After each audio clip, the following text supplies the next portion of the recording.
भाई ने राज्य पाट संभाला, तब ये भाई से जाके कहते हैं भाई तुम्हारे पास राज्य पाट आ गया ना, अब मैं वन में जाना चाहता हूं। भाई कहते हैं बहुत गलत संदेश जाएगा लोगों में, गलत मैसेज चला जाएगा, लोग ये कहेंगे एक भाई ने राज्य पाट अपने हाथ में ले लिया और दूसरे को बाहर कर दिया। महावीर स्वामी फिर चुप हो गए। उनको लगा कि ये सब कोई ना कोई बहाना करते ही रहेंगे। आपकी जिंदगी में जब भी भक्ति करने का, कोई भी अच्छा करने की बात आएगी, कुछ ना कुछ बहाना जरूर आएगा और वो बहाना आपको रोकता है। लेकिन जिसकी अपनी जन्म जन्मांतर की तपस्या होती ना, वो किसी भी बहाने से रुकेगा नहीं। अगर आपकी पिछले जन्म की भक्ति तेज रही है तो ये बात ध्यान रख लेना, इस जन्म में किसी न किसी तरह से वो जाग ही जाएगी। और जागती है, किसी की बचपन से जागती है, किसी की 30 साल में जागती है, किसी की 40 में जागती है, किसी किसी को लगन लगती है 50-60 साल की उम्र में सत्संग में रुचि जागती है, और किसी की 70 साल में जाके। और कुछ ऐसे होते हैं मरते मर जाएंगे लेकिन उनके अंदर कुछ नहीं जागने वाला, वैसे के वैसे रहे। तो अगर आपके अंदर कुछ जागृति आई और आपकी लगन इधर लगी है तो ये धन्यवाद करो परमात्मा का कि उसने आपको चुना है, उसने आपको अपने राह पर लगाया। किसी भी जन्म में कैसे भी आपने कुछ किया हुआ है, उसका परिणाम इस जन्म में आता जरूर है। महावीर स्वामी ने देखा कि अब ये लोग कुछ न कुछ बहाना करते ही रहेंगे। उन्होंने अपने कमरे में अपने को बंद किया और वहां ऐसे रहने लग गए कि किसी को यही पता ना लगे कब बाहर निकले, कब अंदर गए। किसी काम में कहीं भी सामने ऐसे ना आए, लोगों को यही पता ना रहे वो है भी या नहीं है। और जब पूरी दुनिया से अपने आप को अलग करते चले गए, कोई पूछे नहीं कि आज उठे हैं, गए हैं बाहर, कुछ काम किया नहीं किया, किसी को ध्यान ही नहीं रहा। जब देखा कि अब ये लोग मेरी तरफ से बेखबर हो गए हैं, तो एक दिन चुपचाप वन की तरफ चले गए और अपना आत्म स्वरूप जागृत कर लिया। पूरी दुनिया को जो कुछ अमृत उन्होंने दिया, अपने आप को जागृत करके ही। कितना भी आप अगर भगवान का रूप भी हो तो भी आपको अपने आप को जागृत तो करना ही पड़ता है, और अगर मनुष्य रूप में है तो भी आपको अपने अंदर की भगवत्ता को जागृत करना पड़ता है। जागृत करने के लिए कुछ न कुछ भक्ति सेवा जरूर करनी चाहिए। कभी न कभी किसी न किसी जन्म में आपकी भक्ति जागृत होगी जरूर। और अगर भक्ति करते जा रहे हैं तो अगला जन्म ऐसा मिल सकता है किसी अच्छे समृद्ध परिवार में, धर्मात्मा परिवार में जन्म होगा, भक्ति फिर जारी रहेगी। और अगर फिर भी बात नहीं बनी तो उससे अगला जन्म और बेहतर हो जाएगा, फिर आपकी जिंदगी में वैसे सुख सुविधा भी होगी और फिर भक्ति साथ में जारी होगी। और फिर एक समय ऐसा हो जाएगा कि आप भी तपस्या करते करते परम प्रभु को प्राप्त कर लेंगे। इसलिए इस मार्ग पर चलने से घाटा नहीं है। बस ये समझ लीजिए कि किसी की यात्रा कुछ जन्मों तक जाती है, किसी की यात्रा एक जन्म में ही पूरी हो जाती है। तो अनेक जन्मों के द्वारा भगवान कहते हैं परम गति की प्राप्ति होती है।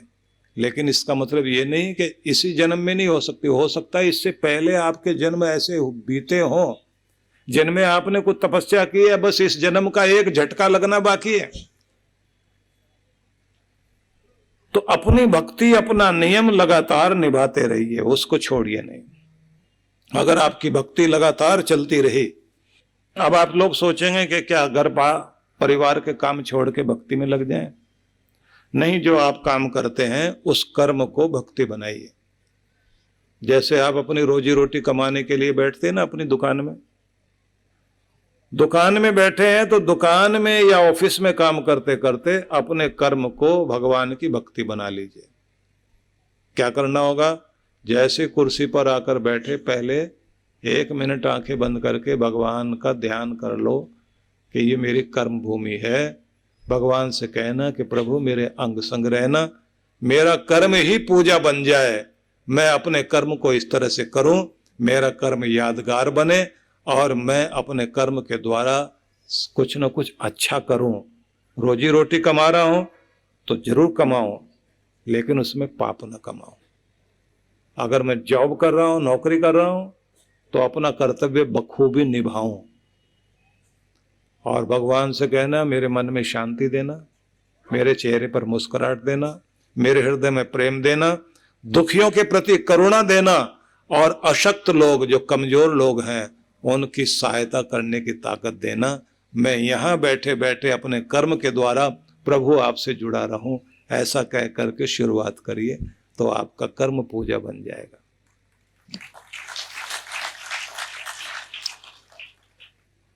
जैसे ऑफिस से, अपने दुकान से अपने घर की तरफ जाओ, तो एक बार मन मन में आधा ही मिनट लगना है, भगवान को धन्यवाद करो, आज की ड्यूटी पूरी हुई, आज की नौकरी पूरी हो गई, आपकी नौकरी पूरी कर ली। भले ही दुकान में बैठते हो, आप किसी की नौकरी नहीं कर रहे हैं, तो भी कहना भगवान की नौकरी तो कर ही रहे हैं, आज की ड्यूटी पूरी हुई। कुछ कमियां रही हो तो प्रभु माफ करना, कल से और बेहतर हो सकूं।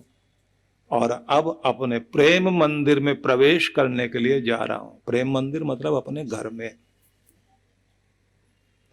और जब अपने घर की तरफ जाएं तो हो सकता है बहुत सारी चिंताएं, बहुत सारा दबाव दिमाग में होगा, लेकिन आप ये भरोसा करो कि जिस मालिक ने आज तक आपकी रक्षा की है, जिसने आज तक सहारा दिया है, वो आगे भी सहारा देगा। मैं उसके सहारे के साथ अपनी जिंदगी जी रहा हूं, अपनी चिंताएं अपने भगवान पर छोड़ता हूं। और ऐसा कहते हुए अपने घर की तरफ जाओ। लेकिन जब घर में प्रवेश करो तो कितना भी दबाव तनाव क्यों ना हो, उस मंदिर में प्रवेश करते हो, क्योंकि वो आपका रिश्तों का मंदिर है, आपका प्रेम का मंदिर है।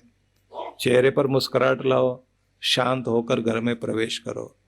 ये नहीं सारी दुनिया में तो सीधे बन के रहें और घर में घुसते ही टेढ़े के टेढ़े और घर में गुस्सा दिखाना शुरू करें।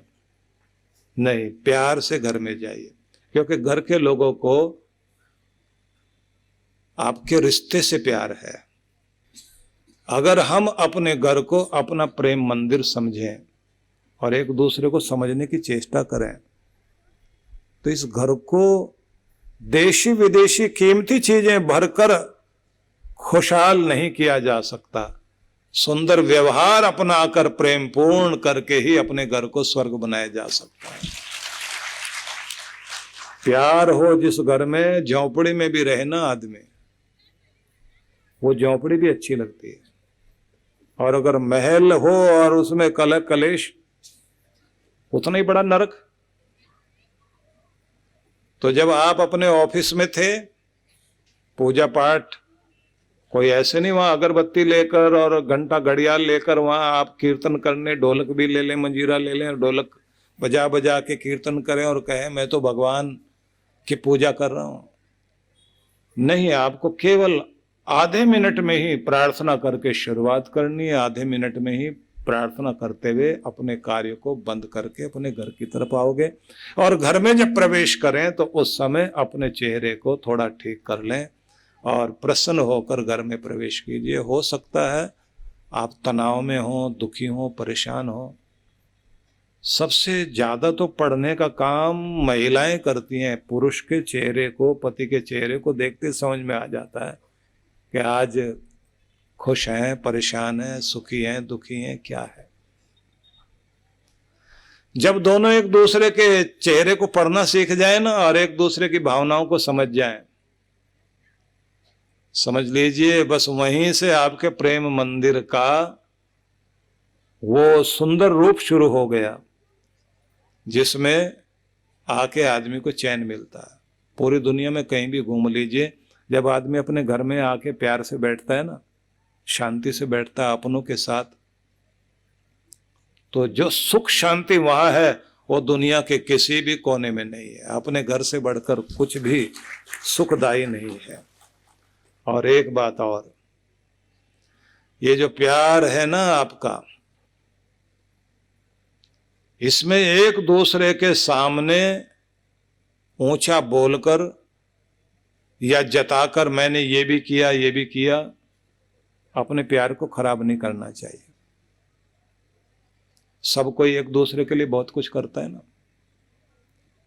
एक मां जब बच्चे को पालती है, देखिए कितना कुछ करना पड़ता है उसको।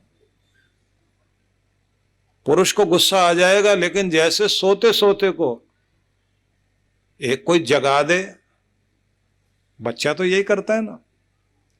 शिवाजी ने जब अपनी मां से कहा था ना, जीजा आई से, कि मां मैं अपने शरीर की चमड़ी उतार के अगर उसके जूते बनाऊं और आपको पहनाऊं तो आपका कर्जा तब भी नहीं चुका पाऊंगा। जीजा माता ने कहा कि इस तरह से कर्जे नहीं चुकते बेटा, क्योंकि जो तुम चमड़ी अपनी उतारोगे वो तुम्हारी है ही नहीं, वो तो मां के शरीर से ही तो तुम्हारा शरीर बना है, तो मां की चमड़ी ही उतारोगे, ये कोई तरीका तो नहीं है। फिर मैं कैसे तुम्हारा कर्जा चुकाऊं। जीजा माता कहती है अपने मां को समझो, उसके हृदय को समझो। मां का फर्ज मां कैसे पूरा करती है। उसने कहा कि आप समझाना मुझे। और शिवाजी वहीं मां के पलंग पे ही लेट गए, थके हुए थे ना। और मां वो भी थोड़ा करवट लेकर के लेट गई, और जैसे ही मां को नींद आई, शिवाजी उठने लगे। सोचे कि अगर मैं अभी उठता हूं तो मां ना हिल जाए, तो फिर से लेट गए। और मां जैसे ही देखती है बेटा फिर से लेट गया और थोड़ी सी नींद आ गई इसको, तो पानी का गिलास लेकर के आई और ला करके उसके शरीर पर डालकर और फिर लेट गई। अब बेटा उठकर कहता, मां ये क्या है। मां क्या कहती है कि जरा सोच के देख के मां को कैसे समझा जा सकता है। तो उन्हें कितनी बार बचपन में सोते सोते बिस्तर गीला किया था, और कितनी बार गीला करने के बाद तो रोया, और मां ने सूखी जगह तुझे सुला करके खुद गीले पर सो गई, और जैसे फिर नींद आ गई तो फिर उठ के बैठ गया, रोने लग गया। तो मैंने कितनी नींदें कुर्बान की। अब वो पूछते हैं माता क्या समझाना चाहते हैं, कि मैं ये समझाना चाहती हूँ कि एक माँ कितनी तो नींद अपने बच्चे के ऊपर कुर्बान करती है। एक माँ अपना कितना सुख अपने बच्चे के लिए कुर्बान करती है, और उसको चैन इसी बात पर मिल जाता है कि चलो मेरी नींद खराब हुई, मेरे बच्चे को तो नींद आ गई ना, चलो मुझे दिक्कत हो गई, मेरे बच्चे को तो आराम मिल गया। जो अपने बच्चे की खुशी देख करके खुश होती है, उस मां का अंदाज कोई नहीं लगा सकता कि मां का कर्तव्य कितना बड़ा होता है। इसलिए दुनिया में कहा जाता है कि सबसे बड़ा अगर कोई रिश्ता दुनिया में है तो सबसे पहले मां का रिश्ता है, जिसमें भगवान का रूप दिखाई देता है। हरि सिंह नलवा इतना बड़ा योद्धा था, उसकी मां ने भी उसको ऐसे समझाया था। मां ने तो अनेक अनेक रूपों में समझाया। एक टोडरमल राजा थे राजस्थान में, मां से बहुत प्यार करते थे। मां ने उसको अपना फर्ज समझाया कि मां का फर्ज क्या होता है, मां कैसे निभाती है, कैसे रखती है, कैसे बच्चे पालती है। तो राजा पूछता है कि मां ये सब किस लिए बताना चाहते हो। कि इसलिए बताना चाहती हूं कि प्यार क्या होता है। प्यार में त्याग चलता है, कुर्बानी चलती है, और बदले में कुछ भी नहीं मांगा जाता। तो जब टोडरमल को सब समझ में आ गया, तो वो अपनी बूढ़ी मां के पास हर दिन जब अपने युद्ध से या बाहर से लौटता था, तो बूढ़ी मां के पास में उसके पलंग के पास नीचे बैठा करता था, घुटनों के ऊपर हाथ रखकर मां के, और नीचे जमीन पे बैठ जाता था और मां के पांव दबाने की कोशिश करता था। तो मां उसको टोडरमल नहीं बोलते थे, टोडू। आ गया मेरा बेटा टोडू। और टोडू तो नाम अजीब लगता है ना, लेकिन मां के लिए तो प्यारा नाम है। वो टोडू कहकर बोले। एक दिन मां मर गई। अब राजा इतना रोया, कई दिन हो गए रोते रोते। सब समझाए कि 90 साल की मां चली गई है, वो क्यों रोते हो। बोले वो आवाज, प्यार भरी आवाज, जो मुझे देखकर पूछती थी मेरे बेटे कुछ खाया पिया नहीं। और जब मैं कहता था मैंने ये राज्य जीत लिया, इतना खजाने में पैसा आ गया हमारे, तो मां कहती थी बेटा तेरा शरीर इस लायक रहना चाहिए कि तू अपने कमाई का आनंद ले सके।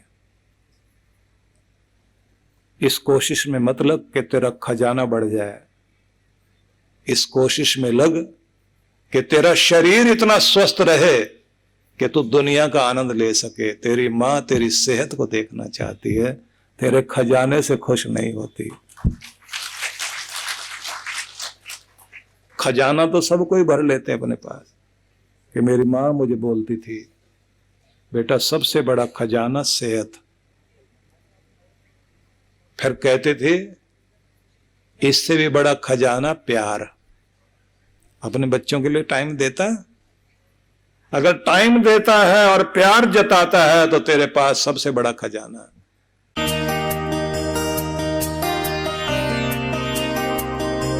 प्रत्येक वर्ष मार्गशीर्ष माह की शुक्ल पक्ष की एकादशी को गीता जयंती मनाई जाती है। मान्यता है कि इस दिन भगवान श्री कृष्ण के मुख से गीता के उपदेश निकले थे, इसलिए इस दिन गीता जयंती महोत्सव हमारे देश में बड़े ही हर्षोल्लास से मनाया जाता है। प्रत्येक वर्ष की तरह इस वर्ष भी परम पूज्य सद्गुरुदेव श्री सुधांशु जी महाराज एवं डॉक्टर अर्चिका दीदी जी के सानिध्य में विश्व जागृति मिशन 22 दिसंबर 2023 को दिल्ली स्थित ओंकारेश्वर मंदिर में गीता जयंती समारोह आयोजित करने जा रहा है, जिसके लिए आप सभी मित्रगण सादर आमंत्रित हैं। इस भव्य समारोह का प्रसारण आप YouTube के माध्यम से भी देख सकते हैं और आप यहां पर आकर भी इस कार्यक्रम में सम्मिलित हो सकते हैं। अधिक जानकारी के लिए संपर्क करें।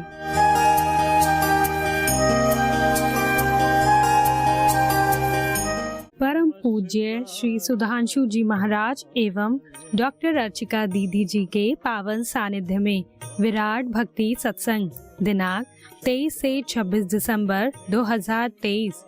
कार्यक्रम की रूपरेखा 23 से 26 दिसंबर सायं 5 से 7 बजे, 24 से 26 दिसंबर प्रातः 9 से 11 बजे। स्थान मॉडेला मिल कंपाउंड, LBS मार्ग, चेक नाका, थाने पश्चिम। विशेष कार्यक्रम 25 दिसंबर प्रातः 10 बजे। स्थान वरदान लोक आश्रम, घोड़बंदर रोड, थाने। आयोजक विश्व जागृति मिशन, थाने मंडल। संपर्क सूत्र आप सब परिवार सादर आमंत्रित हैं।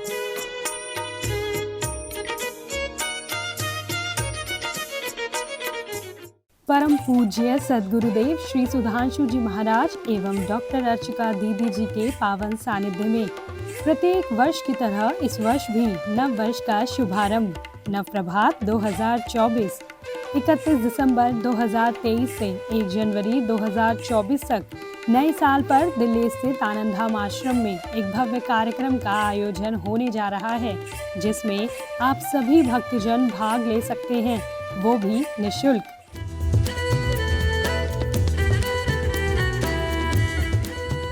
नव वर्ष पर नव संकल्प हेतु महाराज श्री के साथ कीजिए जीवन निर्माण साधना। कार्यक्रम में आए सभी साधकों के लिए संध्या में अग्नि संगीत महोत्सव का भी आयोजन होने जा रहा है। साथ ही नव वर्ष की शुरुआत की जाएगी नव प्रभात यज्ञ के साथ।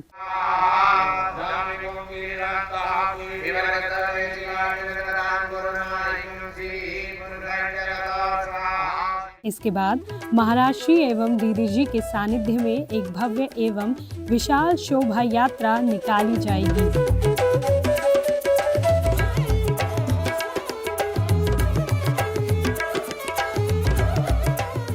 इस कार्यक्रम में ध्यान साधना, यज्ञ, भोजन एवं आवास सभी निःशुल्क हैं। तो आइए आप भी इस कार्यक्रम में भाग लेकर अपने आने वाले नव वर्ष के लिए शुभ नव संकल्प लेकर अपना भाग्योदय करें। कार्यक्रम में भाग लेने हेतु पंजीकरण अवश्य करवाएं।